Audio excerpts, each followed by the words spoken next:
Buenas tardes, somos el grupo número 1, compuesto por Martín Agüero quien habla, Miguel Ángel Acosta, Fernando Mercedes y Wagner El Pilar. Vamos a tratar el tema de los efectos que tiene la presión y la temperatura en la conversión y en la distribución de los productos en un reactor químico. Vamos a comenzar por la premisa de que en capítulos anteriores estábamos viendo cómo al tú seleccionar un reactor de un tipo definido y con un tamaño definido, eso iba a influenciar sobre la variación, la conversión y la distribución de los productos. Entonces, ¿ahora qué vamos a hacer? Ahora vamos a ver cómo la temperatura y la presión afectan estas dos cuestiones que estuvimos viendo en capítulos anteriores. Para eso, seguimos un método, un sistema de 3 etapas. La primera etapa de ese método, ese sistema, es ver cómo influyen la temperatura y la presión de operación, dígase en equilibrio, sobre la conversión, la velocidad y la distribución de los productos. Con eso logras visualizar o alcanzar las condiciones óptimas que son a donde quieres llegar con tu diseño de reactor real. Identificas reacciones óptimas para luego tratar de alcanzarla con un diseño real. Entonces, la segunda etapa es ver los efectos caloríficos de la reacción en particular que estás estudiando o piensas estudiar.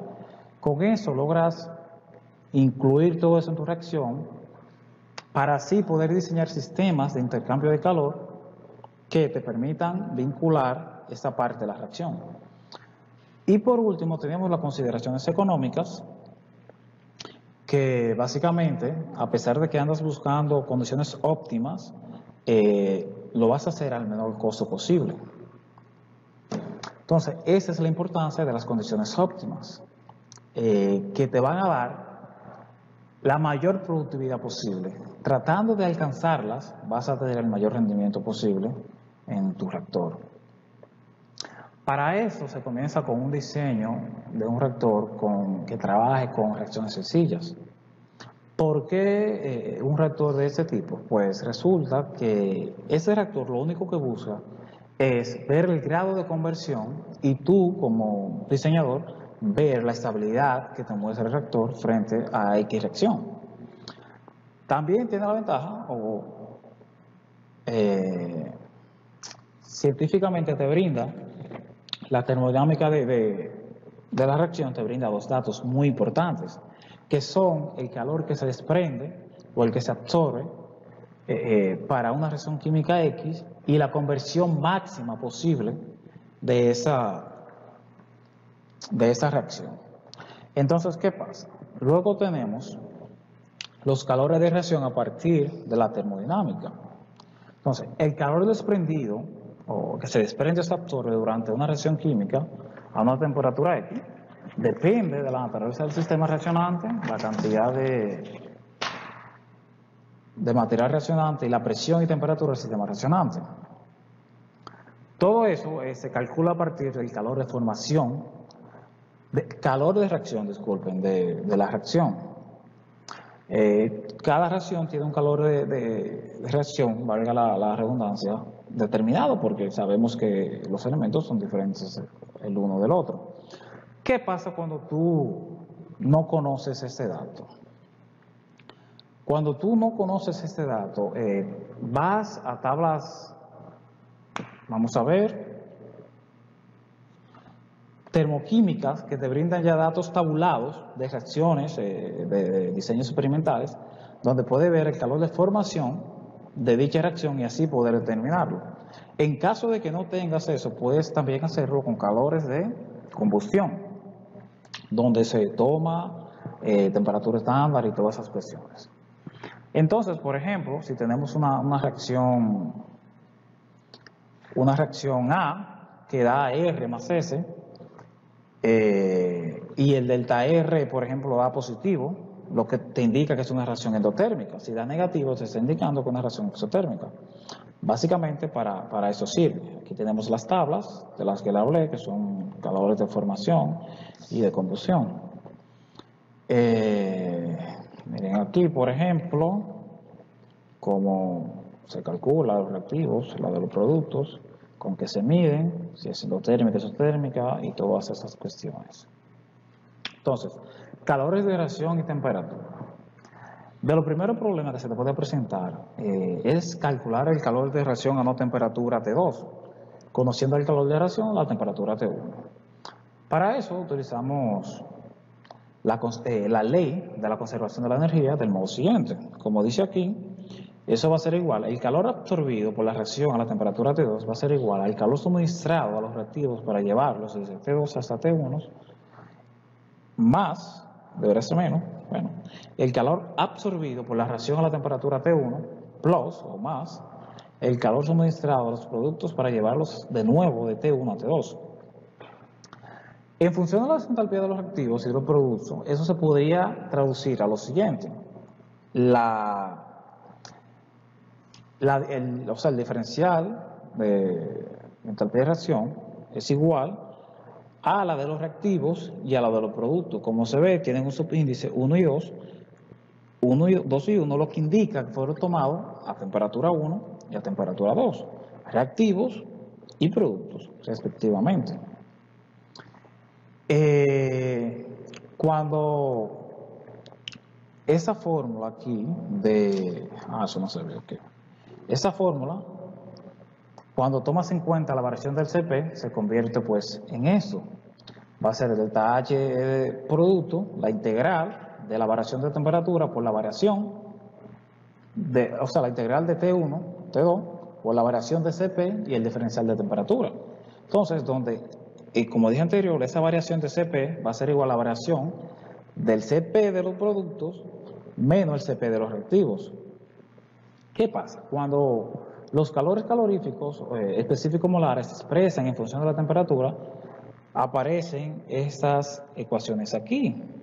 Calores específicos de A, de R y de S se relacionan aquí con los ángulos alfa, beta y esta. Todo eso trae a colación esa ecuación que sirve para calcular las variaciones, donde cada variable está definida en función de los reactivos menos los productos. Entonces tenemos un ejemplo donde delta H a varias temperaturas. El ejemplo dice que a partir de las tablas de delta C, delta HC y delta HF, se ha calculado que el calor estándar de una reacción en fase gaseosa a 25 grados Celsius es A más B, da como resultado 2R con un delta H de reacción a 25 grados Celsius de menos 50.000 julios o joules. A 25 grados Celsius la reacción es actualmente exotérmica, como lo dice ahí, el signo negativo, como vimos anteriormente, cuando es negativo, es una reacción exotérmica. Pero esto nos interesa porque se plantea, o lo que se lleva a cabo es la reacción a 1025 grados Celsius. Entonces, el key del asunto es cuál es el delta H de reacción a esta temperatura. Te preguntan que si es una reacción exotérmica a esa temperatura.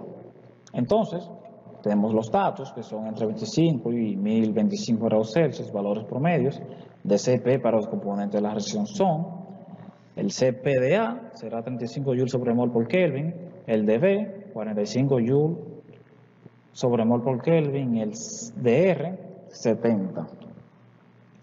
Entonces, para solucionar eso, se prepara un mapa de la reacción, como se muestra en la figura 9.1, la cual no tengo en la diapositiva, pero básicamente es un mapa donde te tabulan los joules y la temperatura.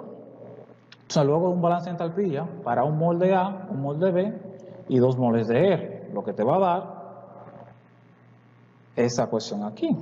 Con una variación de moles se toma en cuenta los moles, la estequiometría y la variación de la temperatura, así como el CP, la de los reactivos y la de los productos. Entonces ya traduciendo a números, si vemos hacia atrás, tenemos un mol de A, un mol de B y 2 moles de R. Entonces de aquí van a depender esos coeficientes. Aquí multiplicamos el calor específico por el diferencial de temperatura, igual lo hacemos aquí para los reactivos. Entonces ya aquí tenemos el calor de reacción de la temperatura, multiplicando el de los reactivos, así obtienes el que te hace falta. Bueno, sí, tenemos la figura, mirenla aquí, y para ese problema, el delta H de formación es de 10.000 joules. Entonces, vamos a hablar ahora de la constante de equilibrio a partir de la temperatura. Aquí vemos que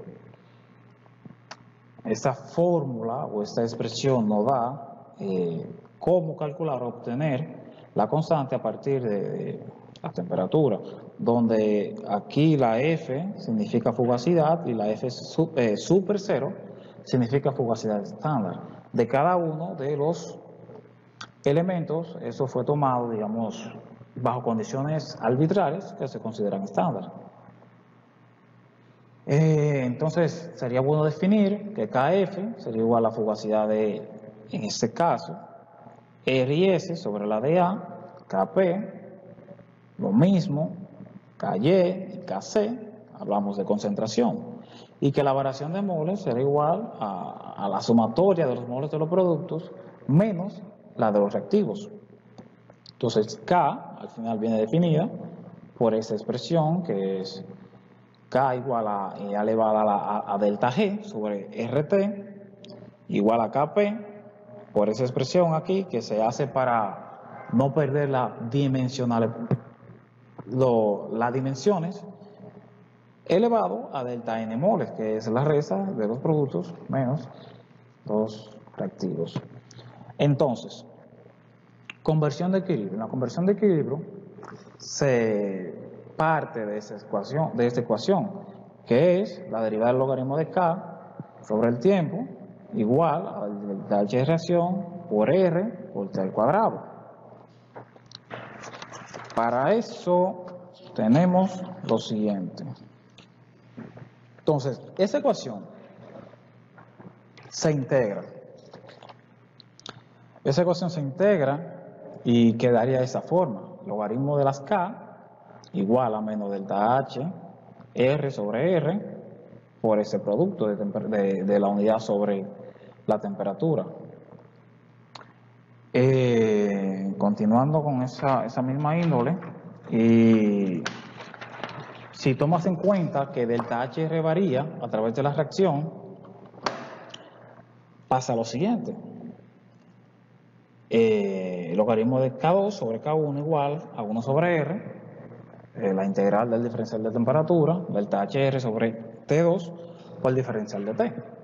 Entonces, esa ecuación se toma, esa de aquí, se toma de una forma especial de la ecuación 4 que vimos anteriormente. Entonces, sustituyendo la primera en la segunda, obtenemos, y asumiendo que el CP varía, esa hermosa ecuación que básicamente sirve para calcular la variación de la constante de equilibrio. Por lo tanto, la conversión de reactivos a productos y con respecto a la temperatura. Ahora bien, eso lo podemos resumir, eso nos da 6 conclusiones, que son: K no depende de la presión. O sea, la constante termodinámica no depende de la presión del sistema, de la presencia o ausencia de compuestos inertes, ni la cinética de reacción, pero K sí va a depender, como ya comprobamos, de la temperatura. Porque, por ejemplo, tuvimos un ejemplo que la reacción era exotérmica a cierta temperatura y ya aumentando la temperatura, las cosas cambiaban. Entonces, la presión afecta a la concentración. ¿Pero en qué sentido afecta a la concentración? En el sentido de que va a variar la concentración de equilibrio de los productos y los reactivos. Entonces, una K mucho mayor de 1 indica una conversión completa. Una K mucho menor indica una conversión, una reacción reversible. Entonces, el aumento de la temperatura favorece a las reacciones endotérmicas y desfavorece a las endotérmicas. Entonces, el aumento de la conversión, eso es, por ejemplo, el efecto de la presión. Si en la reacción tú tienes que la cantidad de moles a través del tiempo, a través de que se van produciendo los reactivos, aumenta, o sea, los productos resultan de ser más moles que los reactivos, la presión va a tener un efecto que va a ralentizar la reacción, porque eso viene dado por el principio de Le Chatelier, que cuando tú afectas un sistema en equilibrio, él tiende a desplazarse hacia el lado donde se compensa. Y si a gran presión los productos tienen más moles, pues se va a reducir la conversión y para mantener el equilibrio. Ya luego, si de muchos moles de reactivos parte a menos moles de producto, la presión te favorece la conversión de equilibrio. Así afecta la presión en ese caso. Y la disminución de productos inertes funciona como un aumento de la presión. Básicamente, en esta gráfica lo podemos resumir. Ahí se puede ver todo. El efecto de la temperatura sobre la conversión de equilibrio, tal como se predice en la termodinámica. Miren lo de la K, por ejemplo, aquí. Se aproxima a irreversible si K es mucho mayor que 1. Si es mucho mayor que 1, entonces las conversiones son pequeñas. Miren aquí a mayor temperatura, cómo las reacciones exotérmicas van bajando la conversión, y endotérmicas a mayor temperatura, mire cómo va subiendo su conversión. O sea, se deduce desde ahí. Tenemos otro ejemplo, por ejemplo, que es la conversión del equilibrio a varias temperaturas. Entre 0 y 100 grados Celsius, calcular la conversión de equilibrio de A para la reacción elemental de la fase acuosa. AR, delta G, sub 0, menos 14.130 joules sobre mol, y delta H, sub 0, a 298 grados, a 298 grados Kelvin, ambos, menos 75.300 joules mol. El CPDA y el CPDR son constantes, no varían. Entonces, te pide ¿qué restricciones habría que imponer a un reactor que opere isotérmicamente si se quisiera obtener conversiones fraccionales del 75% o mayores? Entonces, ¿cómo resolvemos esto? Bueno, en primera instancia podemos comenzar con que todos los calores específicos parecidos, o sea, cuando delta Cp es 0, entonces, a partir de esa ecuación 4, que la mencioné ya hace un momento, el calor de la reacción independiente de la temperatura, y viene dado por este, que es el mismo que vimos en el encabezado, 75.300 calorías por mol. A partir de la ecuación 9, la constante de equilibrio a 25 grados Celsius viene dada por exponencial menos delta G sobre RT. Entonces, el exponencial de 14.000 sobre ese producto es igual a 300. Tenemos una parte.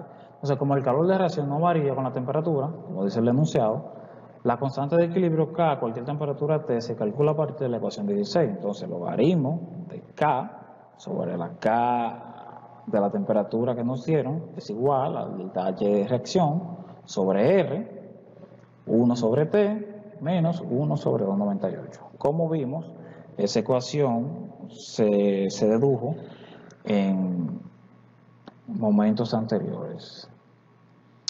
Entonces, ordenando todo eso, nos queda de esta manera, nos da 24.7, una K. No, eso es una K muy buena para una conversión buena. Teniendo en cuenta que la K viene dada por la relación de los productos sobre los reactivos. Muy buenas. Ya con lo que había comentado mi compañero anteriormente, procedemos al siguiente tema, que es el procedimiento gráfico general de diseño.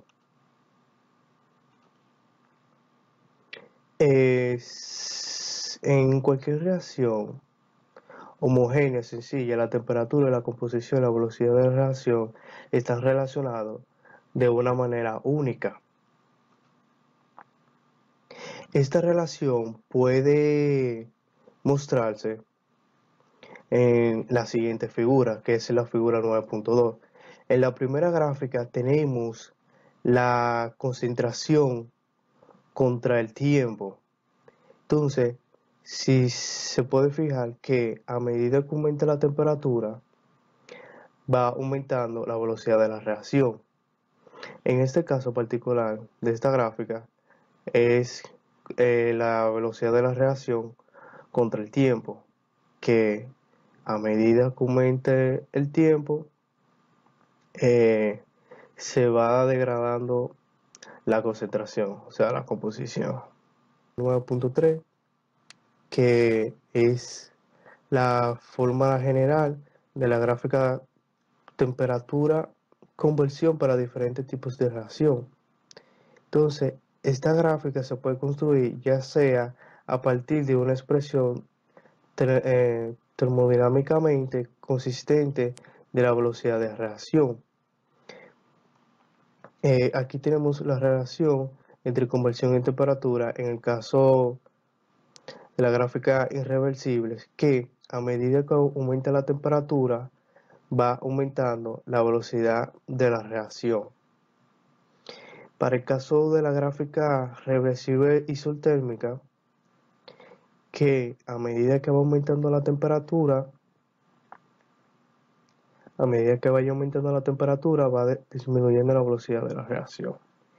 Y en los casos de reversible endotérmica, conforme que la temperatura vaya aumentando,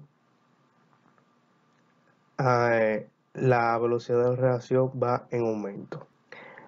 El tamaño del reactor necesario para un fin determinado y para una progresión de temperatura determinada se calcula de la siguiente manera. El paso número 1 sería dibujar la trayectoria de la reacción en la gráfica de la conversión contra la temperatura. Esta es la línea de operación. Un ejemplo, para el caso de flujo pistón tendríamos esto. Tenemos la temperatura de inicio conforme a la conversión. Y ahí tendríamos la trayectoria. Entonces, la siguiente parte sería calcular la velocidad para varios valores de la conversión a lo largo de esa trayectoria, que como se puede mostrar aquí en esa parte de la gráfica. Entonces, la tercera parte sería representar la curva 1 sobre la velocidad de reacción para esa trayectoria. Míralo aquí. Entonces, tenemos aquí la representación de la curva.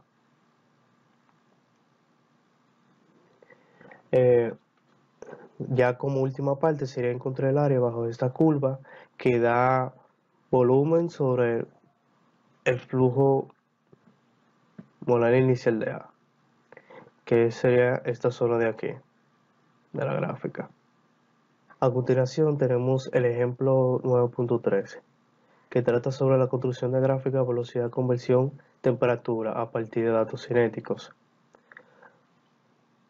Con el sistema del ejemplo 9.2 y partiendo de una solución que no contiene el producto, experimentos cinéticos realizados en un reactor intermitente dan 58.1% de conversión en un minuto a 65 grados Celsius y un 60% de conversión en 10 minutos a 25 grados Celsius. Suponiendo que la reacción se ajusta a una cinética reversible de primer orden. Calcular la expresión cinética de esta reacción y construir la gráfica de conversión temperatura con la velocidad de la reacción como parámetro. Entonces la solución está, se tiene la integración de la ecuación de diseño para una reacción reversible de primer orden. La ecuación de diseño en un reactor intermitente está dado por la concentración inicial de alimento por la integración del diferencial de la conversión entre la velocidad de reacción. Esto igual se sustituye a la parte de la velocidad de reacción por la constante de velocidad por la concentración final de alimento, de alimentación, menos la constante cinética de velocidad por la concentración final del producto. Esto igual a 1 sobre K, esto desde la conversión hasta 0, diferencial de la conversión sobre 1 menos la conversión final entre la conversión inicial. De acuerdo con la ecuación 3.4, la integración proporciona eso que tenemos aquí, que es K entre la conversión de A, que viene dado igual, menos logaritmo por 1 menos conversión final entre conversión inicial. El cálculo de la constante cinética para la reacción directa a partir del experimento realizado a 65 grados Celsius y teniendo en cuenta que el ejemplo 9.2, la conversión inicial es igual a 0.89, con la primera ecuación y se encuentra que K por un minuto entre 0.89 es igual a menos logaritmo de 1 por menos 0, que igual a menos logaritmo 1 menos 0.581 entre 0.89. Tenemos que K de este valor es igual a 0.942 minutos a la menos 1. Similarmente, para el experimento 25 grados Celsius se encuentra que K de este valor es igual a 0.0909 minutos a la menos 1. Suponiendo que la variación con la temperatura se ajusta a la ecuación de Arrhenius, la relación entre la constante de velocidad para la reacción directa a estado de temperatura da K 338 sobre K 298 igual a 0.942 entre 0.0909. Esto viene a igual por esto que aquí da. A partir de la cual se puede calcular la energía de activación de la reacción directa, lo que da la energía de activación igual a 48.900 joules sobre mol. Observar que hay dos energías de activación en esta reacción, una para la reacción directa y otra para la inversa. En esta circunstancia, completar la constante de velocidad para la reacción directa a partir de la ecuación 4. Calcular en primer lugar K sub 10 y luego emplearlo como se muestra enseguida. Entonces tenemos que K es igual a 34 por 10 a la 6 exponencial menos 48.900 entre la constante de Gauss por la temperatura. Es igual al exponente por 17.2 menos 48.900 entre la constante de Gauss por la temperatura. Teniendo en cuenta que la constante de equilibrio es igual a K sub 1 entre K sub 2 y así se realiza un despeje donde el equilibrio está dado por la ecuación 3. Del ejemplo 9.2 se puede calcular el valor de K2. Bueno, en resumen, tenemos para la relación reversible del primer orden del ejemplo 9.2 se tiene esto de aquí, estos resultados. Entonces, siguiendo la siguiente gráfica, a partir de los valores que vimos anteriormente, se puede construir la gráfica de conversión contra el tiempo del valor de la concentración de A inicial. La gráfica que tenemos aquí, E9.3, es una gráfica preparada de esta manera para la concentración inicial de alimentación igual a 1 mol sobre litro y la concentración inicial del producto igual a 0. Entonces, como podemos ver en la gráfica, que a medida que va aumentando la temperatura, la velocidad de reacción va disminuyendo. Entonces tenemos aquí el equilibrio y así sucesivamente.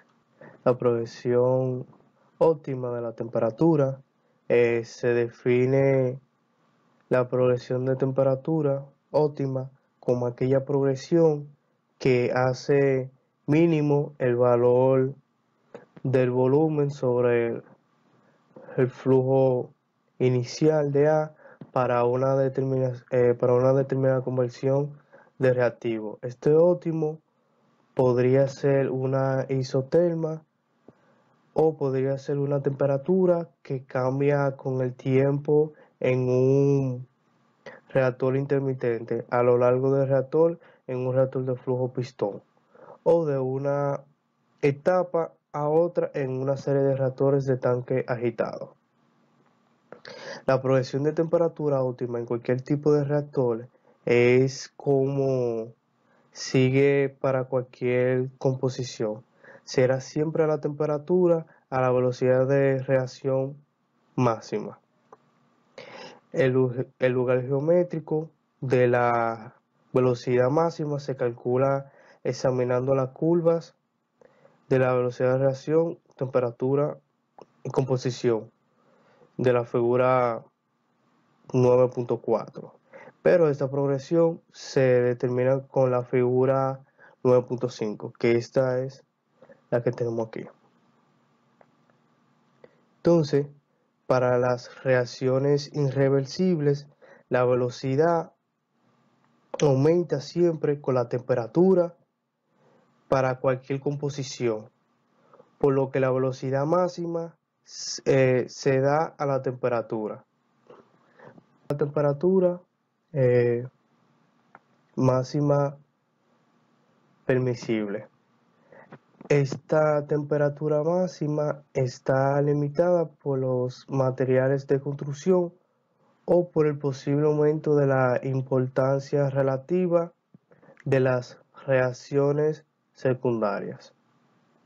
Para las reacciones endotérmicas, un aumento de la temperatura hace aumentar tanto la conversión de equilibrio como la velocidad de reacción.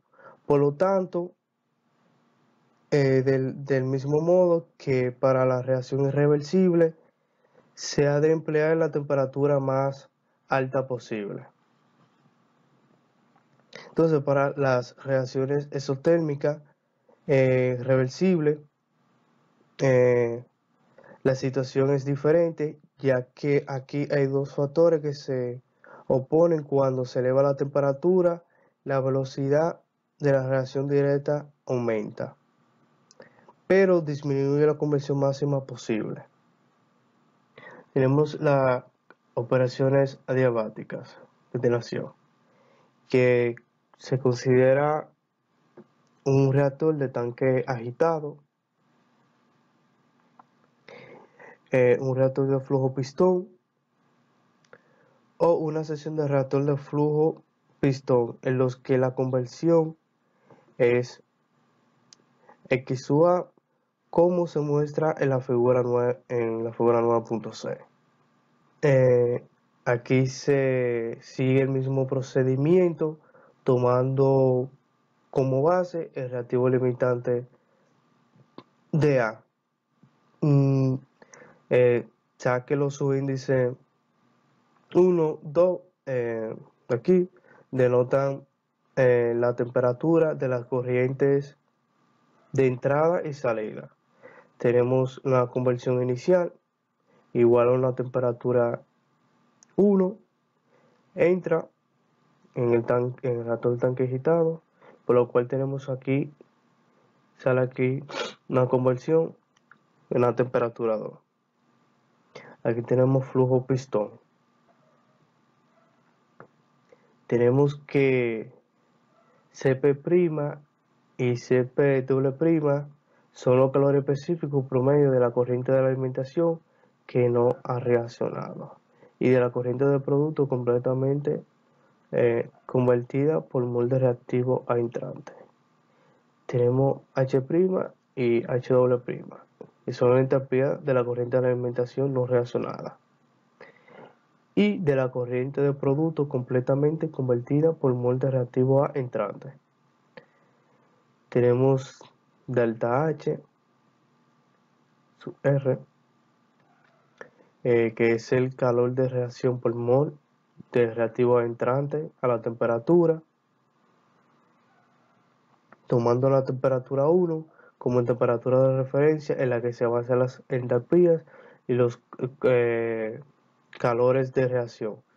Se tiene entalpía de la corriente de entrada, viene siendo igual a esto, a Cp' por temperatura 1 menos temperatura 1 igual a 0 Joule mol relativo a. En la entropía de corriente de salida, H', o sea, entalpía de corriente por la conversión más entalpía de corriente por 1 menos la conversión, que es igual a la capacidad calorífica por temperatura 2 menos temperatura 1 por la conversión entre Cp en la capacidad calorífica,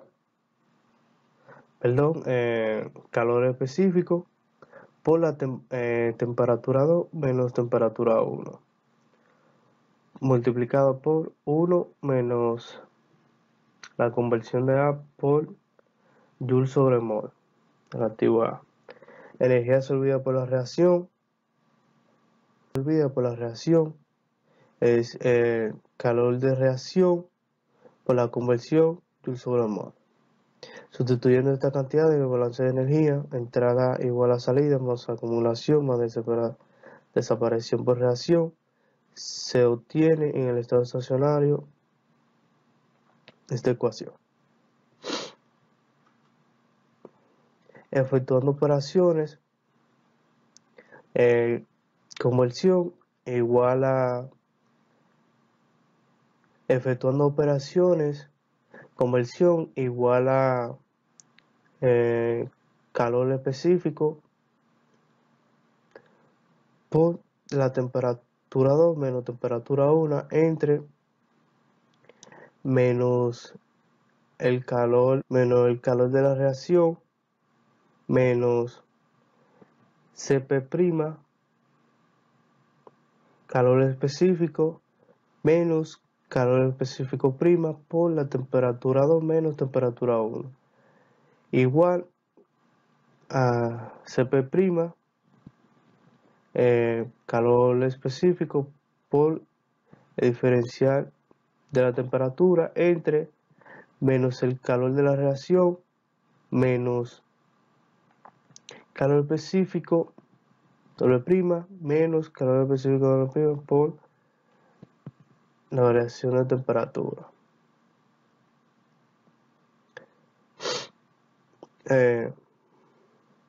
La conversión igual a calor específico por el diferencial de temperatura entre el calor de la reacción, que es el calor necesario para aumentar la temperatura de la corriente de entrada hasta temperatura 2 y calor producido por la reacción de la temperatura 2, la cual resulta para la conversión completa. Calor de la reacción igual a calor específico por el diferencial de temperatura para una conversión igual a 1. Con la figura 9.7, que es la relación entre la temperatura y la conversión dada por los balances de energía de la ecuación 21-22. Tenemos que a medida que aumenta, o se puede ir partiendo de la temperatura de aquí, a medida que va disminuyendo, va aumentando la concentración. Y para este caso, que a medida que vaya aumentando la temperatura, de igual manera aumenta la concentración en las reacciones exotérmicas y en caso aumenta también para las reacciones endotérmicas cuando la temperatura disminuye. Tenemos la conversión completa del reactivo Ahora vamos a limitante. continuar con lo que son las operaciones no adiabáticas. Antes de eso vamos a recordar lo que es un proceso adiabático. Un proceso adiabático es aquel en el cual el sistema termodinámico no intercambia calor con su entorno. Por ende, una operación no adiabática es en el cual ocurre lo contrario al enunciado antes dicho. Para que la línea de operación adiabática de la figura 9.7, que es esta que tenemos aquí, se acerque lo más posible a las condiciones ideales de la figura 9.5, que sería esta, en el cual las condiciones ideales serían estas líneas en la cual, en el adiabático, mientras, por ejemplo, si tú sustraes calor, que es esta pendiente de aquí, aumenta la concentración, la conversión. En el isotérmico, pues la conversión va aumentando de manera gradual, mientras que cuando aumentas la temperatura, la línea tiene otra pendiente. Y en este caso, si nos fijamos atentamente, lo que tenemos son curvas. Entonces, estas son las condiciones ideales que se buscarían. Entonces, para lograr esto, lo que hay que hacer es, como se dijo aquí, es disminuir o aumentar de manera deliberada el calor del reactor, tomando en cuenta la pérdida de calor en los alrededores.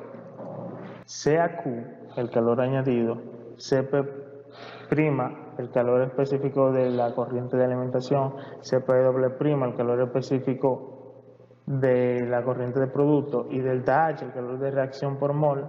Entonces, basándonos en la ecuación 20 del libro de Levenspiel, el que trata sobre el balance de energía aplicado a todo este sistema, que sería esta, se modifica en base al calor, lo cual nos daría esta ecuación que tenemos aquí, en la que nos dice que el calor es igual al calor específico del producto por la diferencia de temperatura por la conversión de A, más el calor específico de la corriente de alimentación por la diferencia de temperaturas por 1 menos la conversión de A, más el calor de reacción por mol por la conversión de A. Utilizando esto y modificándola con la ecuación 18, que es esta que tenemos acá, esto nos daría la ecuación 26, que es esta que tenemos aquí, la cual nos expresa el valor de la conversión, el cual viene dado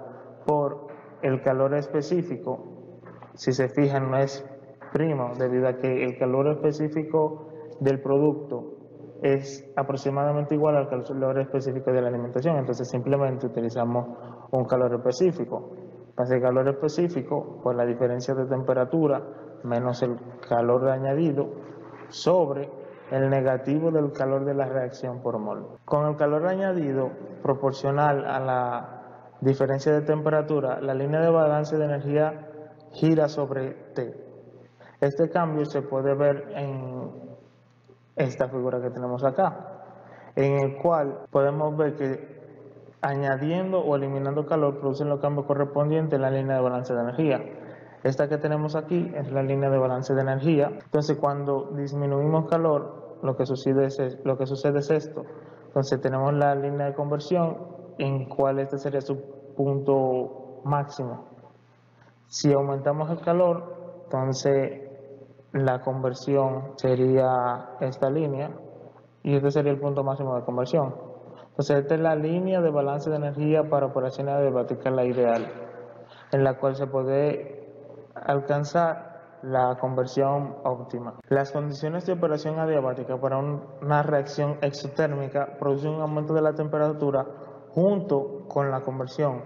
Sin embargo, la progresión deseada es una que se da al disminuir la temperatura. Así se podría necesitar una eliminación muy radical del calor para lograr que la línea de operación se aproxime al ideal. Se podrían proponer varios esquemas para esto. Entonces, nosotros tenemos 3 casos que es lo que vamos a tratar ahora. En el primer caso, lo que se busca es tener un intercambiador de calor con el fluido en la entrada, porque hay que llevar a cabo una eliminación de calor radical para lograr que la línea de operación se aproxime al ideal. Entonces, en este esquema vemos que el reactivo entrante se calienta y aquí sale con una temperatura más baja. Entonces, lo que vemos aquí, en el punto B, la temperatura va aumentando y a su vez cesa luego la conversión. Por esta razón se produce la reacción de enfriamiento y este sería el descenso de temperatura deseado para conseguir la conversión óptima. Otro caso, el segundo caso, es cuando se tiene una operación en múltiples etapas adiabáticas con enfriamiento entre las entradas. Lo que vemos aquí, entra el reactivo caliente, aquí se extrae calor, aquí se encuentra ya el reactivo templado, aquí se vuelve y se extrae calor y sale el producto frío. Entonces, la gráfica que explicaría esto sería esta gráfica que tenemos aquí, donde tenemos vamos a decir, una temperatura A, se lleva a la temperatura B, luego se disminuye la temperatura C, siendo estos 2 puntos los puntos de conversión que se desean. Se aumenta la temperatura D y se disminuye la temperatura E, y luego se aumenta la temperatura F. Es como si fuera un promedio que se genera con esos cambios de temperatura, lo que nos daría el descenso de temperatura deseado, que es este que vemos aquí. El tercer caso es en el cual se emplean múltiples etapas cuando no es práctico realizar el intercambio de calor necesario dentro del reactor. Entonces, para las reacciones endotérmicas se suelen emplear múltiples etapas con calentamiento entre etapas a fin de mantener la temperatura y evitar que descienda demasiado. Entonces, lo que se hace es que entra, por ejemplo, se tiene una alimentación fría, luego a medida que va descendiendo se va calentando el reactivo. Entonces, aquí en esta gráfica lo que vemos es que empieza con una temperatura alta, desciende, luego vuelve y se sube, luego desciende, luego vuelve y sube, y luego vuelve y desciende. Entonces, en los picos es que te tiene la conversión deseada. Entonces, esa sería la temperatura máxima permitida a la cual se logra la conversión que se busca. Ahora vamos a ver lo que son las reacciones exotérmicas en reactores de tanque agitado. En el caso de las reacciones exotérmicas en tanque agitado, podría presentarse un caso interesante en el que más de una composición en el reactor podría satisfacer la reacción, o mejor dicho, la ecuación de balance de materia y energía. Esto significa que se podría ignorar el nivel de conversión deseado. En primer lugar, considera un fluido reactivo que se alimenta a una velocidad determinada a un reactor de tanque agitado. Para cada temperatura del reactor habrá una conversión determinada que satisface la ecuación del balance de materia. Por ejemplo, como vemos aquí, a temperatura baja, que sería esa línea de aquí, la conversión es lenta y baja. O sea, a temperatura más alta aumenta y se aproxima a la del equilibrio, que sería esta línea que tenemos acá. En ese punto que tendremos el equilibrio.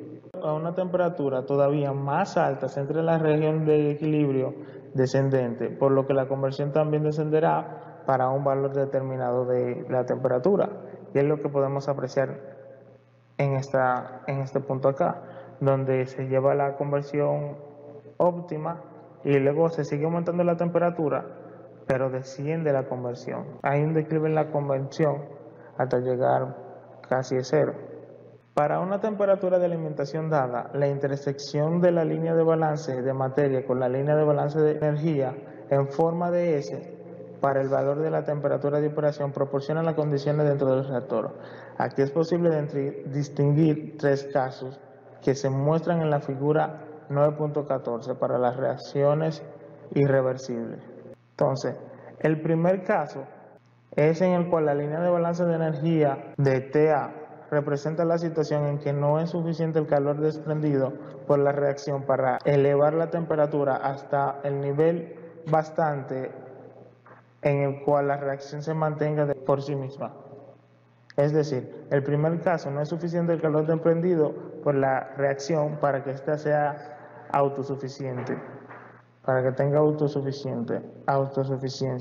Entonces, eso es lo que vemos en este gráfico acá, donde tenemos que esta sería la línea que representa el primer caso. Bueno, por ejemplo, aquí tenemos la conversión insignificante de la reacción, que es el punto de inicio. Entonces, en el otro extremo, el segundo caso, si el calor desprendido por la reacción es más que el necesario, el fluido se calentará y la conversión será prácticamente completa, que es esta línea que tenemos acá. Se representa mediante esta línea y en este punto B tenemos la conversión prácticamente completa. Entonces, finalmente, la línea T3, que es esta que tenemos acá, es una situación intermedia con tres soluciones para las ecuaciones de balance de materia y energía, debido a que en esta situación tenemos tres puntos, el de M', M doble prima y M triple prima. Sin embargo, el punto M doble prima es un estado inestable, porque con un pequeño aumento de temperatura, el calor producido por la reacción es mayor que el consumido por la mezcla. Entonces, el exceso de calor producido hará que la temperatura se eleve hasta que alcance el punto M triple prima, que sería este punto de acá, donde tendríamos también una conversión prácticamente completa. Con un razonamiento similar, si la temperatura desciende ligeramente por debajo de M doble prima, continuará el descenso hasta que se alcance el punto M'. Así se considera el punto M' como el punto de ignición, que sería esta fase aquí. Eso ahí sería el punto de ignición. Si la mezcla puede elevarse por encima de esta temperatura, la reacción se mantendrá por sí misma. En el caso de las reacciones exotérmicas reversibles, se presentan los tres mismos casos que se indican en la figura 9.15, que vamos a ver a continuación. Se puede observar que aquí hay una temperatura óptima de operación para el valor de la temperatura dada, en el cual la conversión es máxima. Sería en este punto. En este punto tendremos lo que sería la conversión máxima. Por encima o por debajo de esta temperatura la conversión disminuye, así es esencial tener un control adecuado de la eliminación de calor, es lo que vamos aquí. La temperatura disminuye y la conversión se limita. De igual forma, la temperatura aumenta y como vimos en un ejemplo anterior, en la gráfica 9.13, cuando la temperatura aumenta hay un declive de la conversión, como se da en esta gráfica, donde también aumenta la temperatura y tenemos un declive de conversión. El tipo de comportamiento descrito aquí se representa en los sistemas en los que la pendiente de la línea de balance de energía es pequeña. Por lo tanto, cuando hay una gran liberación de calor y se emplean redes de tipo puro, se aleja una de las dos condiciones de operaciones isotérmicas. La dinámica del reactor, la estabilidad y el procedimiento de arranque son particularmente importantes en el caso de las reacciones autoinducidas como esta. Por ejemplo, un pequeño cambio en la velocidad de la alimentación, en la composición o en la temperatura de la misma, o en la velocidad de transferencia de calor, podría originar que la salida del reactor salte un punto de operación a otro. Es decir, que nos dé algunas variaciones inesperadas y posiblemente Partiendo de donde se indeseadas. quedó mi compañero Fernando, tenemos el ejemplo 9.5, que es el diseño óptimo de un reactor de tanque agitado. El ejercicio nos dice que una disolución acuosa concentrada de A, los ejemplos anteriores, concentración inicial 0, que es igual a 4 mol sobre litro, con un flujo inicial de A de 1000 mol sobre minuto, eso se va a convertir hasta un 80% en un reactor tanque agitado. El ejercicio nos pide calcular el tamaño del ratón necesario y calcular las necesidades de intercambio de calor si la alimentación entra a 25 grados Celsius y el producto se va a extraer a esa temperatura. Tenemos que tener en cuenta el cálculo del calor específico, que es igual a 1000 calorías sobre 4 moles de agua. Esto, luego de hacer las conversiones pertinentes, nos va a dar un resultado de 250 calorías sobre mol de A por K. Entonces tenemos que el volumen del ratón para la concentración inicial igual a 4 mol sobre litro. Se podía utilizar la gráfica XDA contra T de la figura E9.3. Esa gráfica fue aplicada anteriormente por mi compañero. Entonces, observando la figura 9.9, que es la localización de la línea óptima de operación adiabática para un tanque agitado y para un flujo pistón, tenemos la conversión de esa de A, que es la que se busca, que es esta de acá. Tenemos la temperatura que son demasiado bajas, demasiado altas y temperatura de entrancia correcta, que es la deseada, que es acá, que se une junto con la curva, el cual sería el lugar geométrico de las velocidades máximas. Entonces, el punto de operación para un tanque agitado debe estar situado en el sitio donde el lugar geométrico de las velocidades máximas coincide con la línea de conversión 80%. Aquí la velocidad de reacción tiene valor de R sub A igual a 0.4 moles de A convertidos sobre minuto por litro. A partir de la ecuación de diseño de reactores agitados, tenemos la ecuación que es igual a volumen por el flujo inicial por la conversión de A entre la velocidad, que es igual a 1000 mol por minuto por 0.80 divididos entre 0.4 mol sobre minuto por litro, el cual nos daría 2000 litros. Para la parte B, que son las necesidades de calor, esto es posible calcularlo en Joule. Sin embargo, ya que se está trabajando con soluciones acuosas, es más sencillo calcularlos en calorías. Entonces tenemos que la pendiente del calor específico sobre el calor de la reacción es igual a 250 calorías sobre mol de A por K sobre 18.000 calorías sobre mol de A. Para resolver el ejercicio 9.5 tenemos que prestar atención a la gráfica, en el cual tenemos en esta parte de acá las temperaturas y la conversión de A en esta parte de acá, donde tenemos que trazar una línea desde el punto B al punto C y del punto C al punto D, donde se observa que la alimentación se enfría a 20 grados Celsius desde el punto A al punto B, que son esos dos puntos que están acá. Antes de que entre a reacción adiabáticamente, el producto debe de enfriarse a 37 grados Celsius desde el punto C hasta el punto E, que es este punto que está acá, en el cual se tiene el producto deseado. Por lo tanto, las necesidades de intercambio de calor son las siguientes.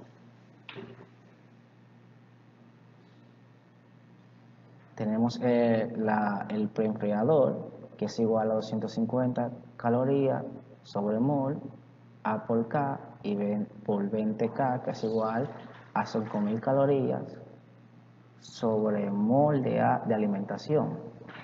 Eso nos da 5.000 calorías sobre mol de A por 1000 mol de A por minuto, que es igual a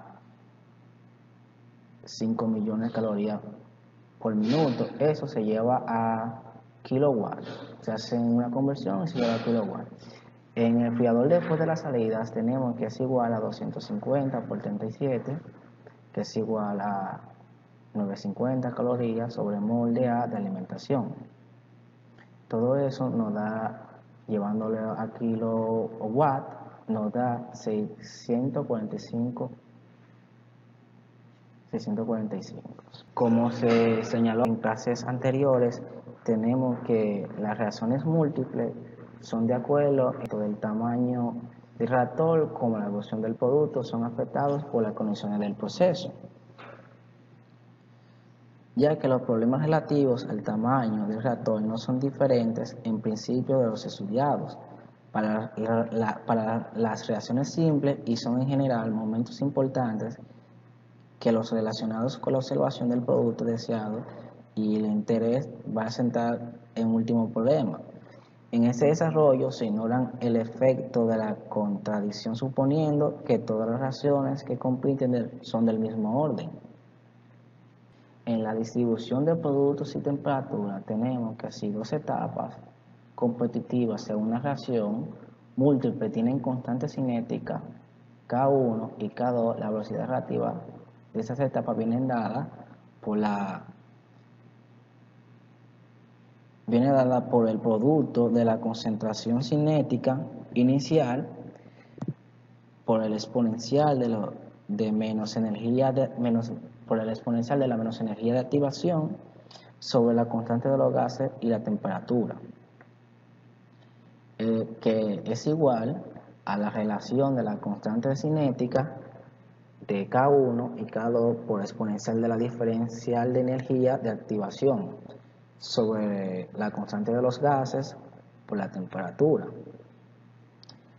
Entonces tenemos que el valor de esta constante varía con la temperatura dependiendo que el valor de la energía de activación 1 sea mayor o menor que la energía de activación 2. Es decir, cuando aumenta T, K1 y K2 aumentan si E1 es mayor que E2, y cuando disminuye,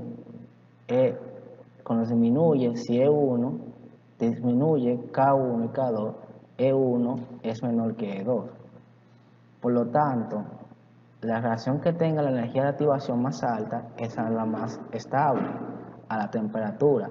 Eso nos lleva a tener un enunciado que se usaría para esos casos, que nos dice si una temperatura elevada favorece a la reacción de mayor energía de activación, una temperatura baja favorece a la reacción de menor energía de activación. Aplicando lo dicho anteriormente, tenemos que enseguida se aplica esta regla a varios tipos de reacciones múltiples para encontrar la temperatura de las operaciones apropiadas.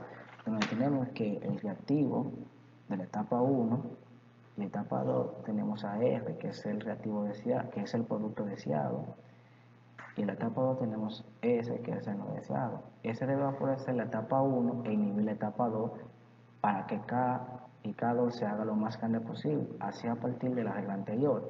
Si E1 es mayor que E2, emplear T alta, y si E1 es menor que E2, emplear T baja. La producción de R favorece si K sobre K2 aumenta así. Si E1 es mayor que E2, se emplea T alta.